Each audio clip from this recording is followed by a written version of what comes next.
പവിത്രത്തിന്റെ latest episode review ആണ് പറയുന്നത്. അങ്ങനെ വേദക്ക് ആത്മവിശ്വാസം പകർന്നു കൊടുക്കട്ടെ മുത്തശ്ശി. ഇങ്ങനെ എപ്പോഴും ചിരിച്ചുകൊണ്ടിരിക്കുന്ന വേദയമോളെയാണ് എനിക്ക് കാണേണ്ടത് എന്നൊക്കെ പറയുന്ന സമയത്തിന് വേദക്ക് ഒത്തിരി സന്തോഷമാവും. അങ്ങനെ മുത്തശ്ശി വേദയും കൂട്ടിക്കൊണ്ട് പുറത്തേക്ക് വരുന്നുണ്ട് കേട്ടോ. ഈ സമയത്തിന് അവിടെ വന്നുകൂടിയിരിക്കുന്നവരെല്ലാം തന്നെ പോവാൻ നിൽക്കായിരിക്കും. അന്നേരം നന്ദിനി പറയുന്നുണ്ട്, അതെ വിക്രം ശരിക്കും വേദയുടെ കഴുത്തിൽ താലി കിട്ടിയിട്ടൊന്നുമില്ലല്ലോ, അതുകൊണ്ട് ഉടനെ തന്നെ ഇവിടെ ഒരു ചടങ്ങുണ്ടാവും.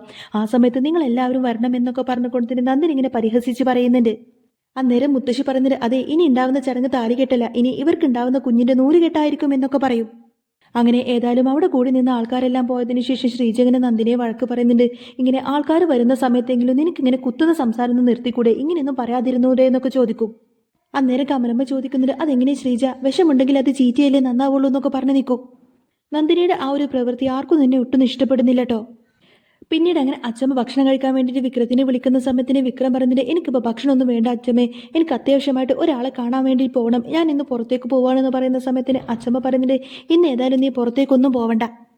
അന്നേരം വിക്രം പറഞ്ഞിട്ട്, എനിക്ക് ഏതായാലും ഉടനെ തന്നെ കാണാം, അത്രയും അത്യാവശ്യമായിട്ട് കാണേണ്ട ഒരാളാണ്, നേരത്തെ തന്നെ പോകേണ്ടതായിരുന്നു, എനിക്ക് ഏതായാലും ഇപ്പോൾ ഭക്ഷണം വേണ്ട, വേദക്ക് നിങ്ങൾ ഭക്ഷണം കൊടുത്തോ എന്നൊക്കെ പറഞ്ഞുകൊണ്ടതിന് വിക്രം ഏതായാലും പെട്ടെന്ന് വണ്ടിയെടുത്ത് അവിടെ നിന്നങ്ങ് പോവാണ്.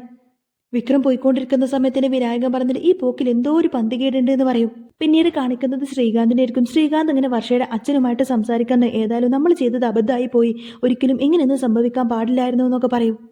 അങ്ങനെ ശ്രീകാന്ത് ഏതായാലും ഫോണിൽ സംസാരിച്ച് ഇങ്ങനെ കാറിൽ പോയിക്കൊണ്ടിരിക്കുന്ന സമയത്തായിരിക്കും ശ്രീകാന്തിന്റെ കാറിന്റെ കുറുകെയായിട്ട് ഇങ്ങനെ വിക്രം വന്നിട്ട് ബൈക്ക് നിർത്തിയിരിക്കുന്നതായിട്ട് കാണുന്നത്.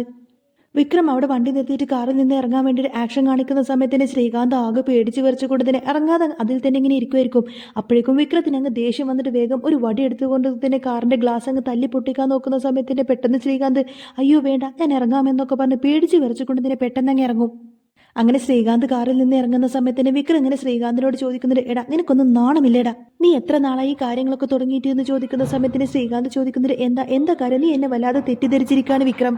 അന്നേരം വിക്രം പറഞ്ഞിട്ട്, തെറ്റിദ്ധാരണ ഒന്നുമില്ല, ശരിയായ ധാരണ തന്നെയാണ്, നീയും നിന്റെ അമ്മായച്ചനും കൂടി എന്റെ ജീവൻ എടുക്കാൻ നടക്കുവാണല്ലേ, ഇതൊന്നും ഞാൻ അറിയില്ല എന്നാണോ നീ വിചാരിച്ചത്? നിനക്ക് എന്നോട് നേരിട്ട് മുട്ടാനുള്ള ധൈര്യമുണ്ടോ? ഞാൻ വേണമെങ്കിൽ ഒരു 5 മിനിറ്റ് നിന്റെ മുന്നിൽ നിന്ന് തരാം, നീ എന്നെ തല്ലോ കൊല്ലോ അങ്ങനെ എന്ത് വേണമെങ്കിലും ചെയ്തോ, ഞാൻ ഏതായാലും ദേ ഇവിടെ നിന്നും അനങ്ങൂല എന്നൊക്കെ പറഞ്ഞു വിക്രം ഇങ്ങനെ അനങ്ങാതെ നിൽക്കുന്ന സമയത്തും ശ്രീകാന്ത് പേടിച്ച് വിറച്ച് ഒന്നും തന്നെ വിക്രമിനെ ചെയ്യുന്നില്ല. അന്നേരം വിക്രം പറഞ്ഞിട്ട്, നിനക്ക് അതിനുള്ള ധൈര്യം, നിനക്ക് അതിനുള്ള ഗഡ്സ് ഒന്നുമില്ല, ആണുങ്ങളെ പോലെ നേരിട്ട് മുട്ടാൻ നല്ല പാടാണ്, നീ എന്നെ ആളെ വിട്ടിട്ട് തല്ലിക്കാൻ നോക്കണോ അല്ലെങ്കിൽ കൊല്ലിക്കാൻ നിൽക്കണോ, ഏതായാലും എനിക്ക് അതിനുള്ള ആവശ്യമൊന്നുമില്ല, എനിക്ക് ഏതായാലും ഇതിൻ്റെ ഒന്നും ആവശ്യമില്ല, നിന്റെ ജീവൻ എടുക്കണമെന്ന് ഒരു വാക്ക് പറഞ്ഞാൽ മതി, എനിക്ക് തന്നെ അതൊക്കെ പെട്ടെന്ന് ചെയ്യാവുന്നതേ ഉള്ളൂ എന്നൊക്കെ പറയട്ടോ വിക്രം.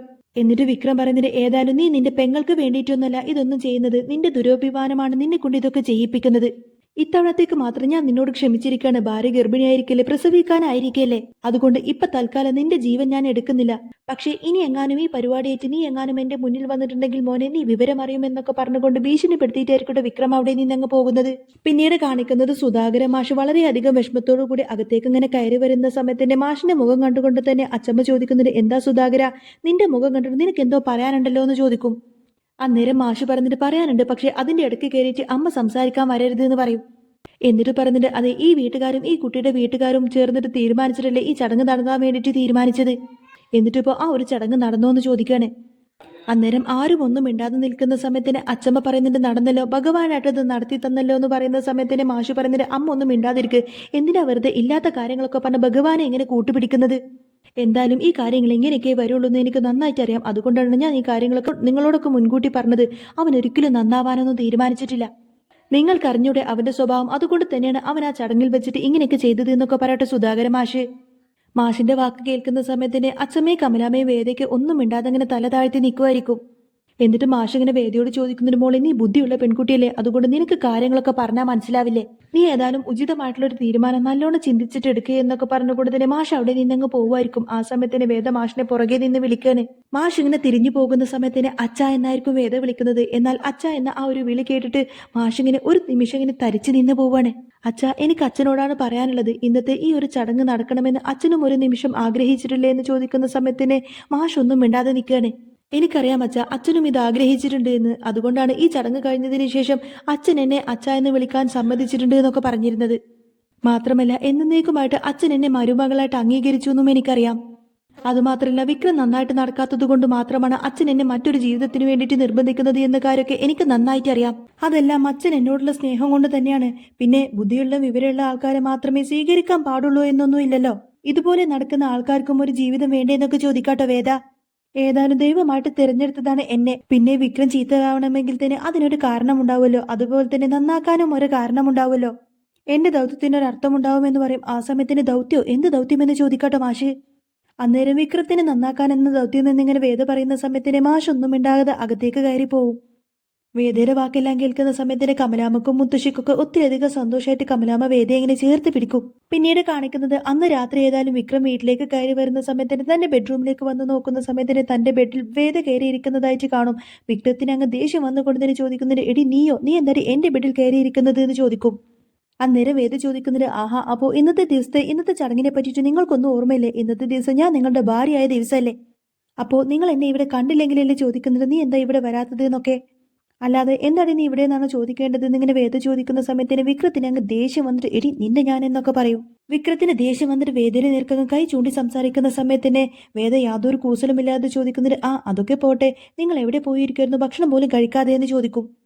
വിക്രം പറയുന്നത്, അതെ, ഞാൻ എനിക്ക് ഇഷ്ടമുള്ളിടത്ത് പോയി എന്ന് പറയുന്ന സമയത്തിന് വേദയ്ക്ക് യാതൊരു കൂസലുമില്ല. അപ്പോൾ വേദയൊന്ന് ചൊടിപ്പിക്കാൻ വേണ്ടിക്കൊണ്ട് തന്നെ വിക്രം പറയുന്നത്, അതെ, ഞാൻ എൻ്റെ ചിന്ന വീട്ടിലേക്ക് പോയതായിരുന്നു എന്ന് പറയും. ആ സമയത്തിന് വേദ ചിരിച്ചുകൊണ്ട് പറഞ്ഞിട്ട്, ഉള്ള വീട്ടിൽ നിൽക്കാൻ തന്നെ നിങ്ങൾക്ക് യോഗമില്ല, എന്നിട്ടല്ലേ ഇപ്പം ചിന്ന വീട്ടിൽ പോയിരിക്കുന്നത്. പിന്നീട് അങ്ങനെ വേദ വിക്രത്തിനെ അങ്ങനെ കണ്ണമ വിട്ടാതെ നോക്കിക്കൊണ്ടിരിക്കുന്ന സമയത്തിന് വിക്രത്തിന് അങ്ങ് ദേഷ്യം വരും. വിക്രം ചോദിക്കുന്നത്, നീ എന്താണ് എന്നെ തന്നെ ഇങ്ങനെ നോക്കുന്നത് എന്ന് ചോദിക്കുന്ന സമയത്തിന് വേദ പറഞ്ഞിട്ട്, ഒരു ചിന്ന വീട് വെക്കാനുള്ള ഗഡ്സ് ഒന്നും നിങ്ങൾക്കില്ല എന്നൊക്കെ പറഞ്ഞുകൊണ്ട് തന്നെ വേദ ഏതായാലും വിക്രമിന്റെ അടുത്തേക്ക് വളരെയധികം റൊമാൻറ്റിക് ആയിട്ട് വിക്രത്തിനെ തന്നെ ഇങ്ങനെ നോക്കിയിട്ട് അടുത്തടുത്തേക്ക് ഇങ്ങനെ വരികയാണ്. അന്നേരം വിക്രം ചോദിക്കുന്നത്, അയ്യേ, നിനക്ക് എന്തായാലും നാണമൊന്നുമില്ലേ പെണ്ണെ, അങ്ങോട്ടൊക്കെ മാറി നിൽക്കടി എന്നൊക്കെ പറഞ്ഞുകൊണ്ട് തന്നെ വേദയോട് അങ്ങ് മാറി നിൽക്കാൻ വേണ്ടി പറയാണ് വിക്രം. അന്നേരം വേദ പറഞ്ഞിട്ട്, കണ്ടില്ലേ, ഒരു പെണ്ണ് തന്റെ ഇടത്തോടു കൂടെ തന്നെ നിങ്ങളുടെ കണ്ണിലേക്ക് നോക്കുമ്പോഴേക്കും നിങ്ങൾ അങ്ങ് ഷൂന്നായി, ഇത്രയുള്ളൂ എനിക്ക് എന്നൊക്കെ പറഞ്ഞുകൊണ്ട് തന്നെ വേദ അങ്ങ് മാറി നിൽക്കുകയാണ്. വേദ ചോദിക്കുന്നത്, അല്ല, നിങ്ങൾക്ക് ആ ആക്സിഡന്റ് സംഭവിച്ചപ്പോഴേക്കും നിങ്ങൾക്ക് എന്തെങ്കിലും പറ്റിയോ, നിങ്ങളുടെ ഞരമ്പിന് എന്തെങ്കിലും പറ്റിയോ എന്ന് ചോദിക്കുന്ന സമയത്തിന് വിക്രം പറയുന്നത്, ആടി, എനിക്ക് പറ്റി, എനിക്കാകെ ഭ്രാന്ത് പിടിച്ച് നിൽക്കുകയാണെന്നൊക്കെ പറയും. എനിക്കാകെ ഭ്രാന്ത് പിടിച്ച് നിൽക്കടി, നിന്റെ തലമണ്ട ഞാൻ തല്ലി പൊളിച്ചിട്ട് അതിലേക്ക് മുളക് പൊടി ഇട്ടിട്ട് അതിലേക്ക് ഉപ്പിട്ടിട്ട് എന്നൊക്കെ പറഞ്ഞുകൊണ്ട് വേദ ഇങ്ങനെ ആക്രമിക്കുന്നത് പോലെ ഇങ്ങനെ സംസാരിക്കാട്ടോ വിക്രം ഇങ്ങനെ ഓരോ കാര്യങ്ങൾ സംസാരിക്കുന്ന സമയത്ത് വേദ പേടിച്ച് വരച്ചുകൊണ്ട് തന്നെ ആയിരിക്കട്ടെ നിൽക്കുന്നത്. എന്നിട്ട് നിന്നെ ഞാൻ എന്നൊക്കെ പറഞ്ഞ് ദേഷ്യം മടക്കി പിടിച്ചുകൊണ്ട് തന്നെ വിക്രം വേഗം ബെഡിൽ പോയി അങ്ങ് ഇരിക്കും. ആ സമയത്തിന് വേദ പറഞ്ഞിട്ട്, അതെ, നിങ്ങളിങ്ങനെ ഒച്ച വെച്ച് ബഹളം വെച്ചിട്ട് ഇങ്ങനെയൊക്കെ സംസാരിച്ചു കഴിഞ്ഞാൽ നിങ്ങളുടെ വീട്ടുകാരെല്ലാവരും ഇത് കേൾക്കുമെന്ന് മാത്രമല്ല അവരിങ്ങോട്ടേക്ക് എഴുന്നേറ്റ് വരുമെന്നൊക്കെ പറയും. അച്ഛൻ മതി, നിങ്ങളുടെ ബഹളം കേട്ടിട്ട് ഇപ്പൊ ഇങ്ങോട്ടേക്ക് വരുമെന്ന് പറയുന്നതോട് കൂടി തന്നെ വിക്രം ഏതായാലും ഒന്നും മിണ്ടാതെ ഒരു പാവത്താനെ പോലെ ബെഡിൽ വന്നങ്ങ് ഇരിക്കും. ആ സമയത്തിന് വേദ വീണ്ടും ചോദിക്കുന്നുണ്ട്, അല്ല, നിങ്ങൾ ഇതുവരെ പറഞ്ഞില്ലല്ലോ നിങ്ങൾ എങ്ങോട്ടേക്കാ പോയതെന്ന് വീണ്ടും ചോദിക്കാന്. അപ്പോഴേക്കും വിക്രത്തിന് അങ്ങ് ദേഷ്യം വന്നിട്ട്, എടി, ഞാൻ നിന്റെ തന്തനെ കാണാൻ പോയതാടി എന്ന് പറയും. എന്നാൽ അച്ഛനെ പറഞ്ഞതോട് കൂടി തന്നെ വേദക്ക് അങ്ങ് ദേഷ്യം വന്നിട്ട് വേദയുടെ കണ്ണൊക്കെ ഇങ്ങനെ നിറഞ്ഞൊഴുകാണ്. അപ്പോഴേക്കും അതുവരെ ഉണ്ടായിരുന്ന വിക്രത്തിന്റെ ദേഷ്യമൊക്കെ മാഞ്ഞുകൊണ്ട് തന്നെ വേദയുടെ സങ്കടം കാണുന്ന സമയത്തിന് വിക്രത്തിന് അതിലേറെ സങ്കടമായിരിക്കും. വേദക്ക് ഭയങ്കര സങ്കടമായിട്ട് വേദ ഇങ്ങനെ കണ്ണൊക്കെ തുറക്കുന്നത് കാണുന്ന സമയത്തിന് വിക്രത്തിന് ഭയങ്കര സങ്കടമായിരിക്കും കേട്ടോ. വിക്രം പെട്ടെന്ന് പ്ലേറ്റ് മാറ്റിയാണ്, മതി, ഇനി അതിന്റെ പേരിലൊന്നും സംസാരിക്കേണ്ട, നിന്റെ അച്ഛന് കുഴപ്പമൊന്നുമില്ല എന്ന് പറയും. വേദ പറഞ്ഞിട്ട്, എനിക്കറിയാം, ഞാൻ ദീപ്തിയുടെ ഫോണിലേക്ക് വിളിച്ചിരുന്നു, അപ്പോൾ അച്ഛൻ എന്നോട് സംസാരിക്കാൻ ഇഷ്ടമില്ല എന്ന് പറഞ്ഞു എന്ന് പറയും. വേദ പറഞ്ഞിട്ട്, അച്ഛനും കൂടി ഈ ചടങ്ങിന് വരാൻ നല്ല ആഗ്രഹമുണ്ടായിരുന്നു എന്നിങ്ങനെ വേദ പറയുന്ന സമയത്തിന് വിക്രം ചോദിക്കുന്നുണ്ട്, ആര് പറഞ്ഞു നിന്നോട് അച്ഛൻ ഇന്നത്തെ ഈ ഒരു ചടങ്ങ് നടത്താൻ പോലും ആഗ്രഹമുണ്ടായിരുന്നില്ല എന്ന് പറയും വിക്രം.